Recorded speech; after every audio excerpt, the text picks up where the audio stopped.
Okay, let's go.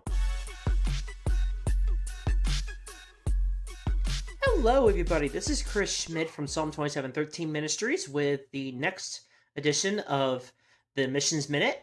Um, what I'm going to talk about is something that I got to experience back in October. I was at a reenactment down in Virginia, and when I was down there, the unit that was next to where we were encamped was holding a church service that was open to anybody. So I had felt like that I needed to go, so I went over there. And the service they were doing was more of a memorial service for a reenactor friend of theirs who had passed away earlier that year, and this was their first big event without him.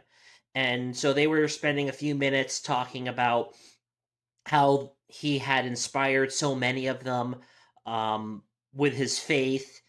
And in fact, several of the people who were there said that they had become believers themselves because of what he did and how he lived his life and how he spread the gospel through his fellowship uh, with his friends in the reenacting groups.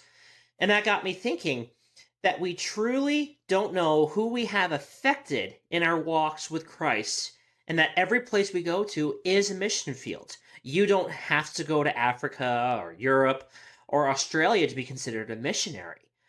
You could be a missionary in your home, your workplace, your local grocery store, um, or in this case, a simple weekend where you're reenacting a certain time period and just having those relationships and just speaking with your heart about what you believe and how it affects you. You never know what you can touch with that. So it's a good reminder that you don't have to go abroad to spread the gospel. You can just do it in your backyard.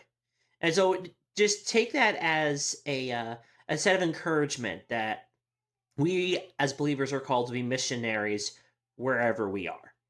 I hope you are inspired by this. And again, if you can always check us out on our websites at Psalm 2713 Ministries and also at our different social media posts. All right, take care. I'll see you on the next one. Okay, let's go.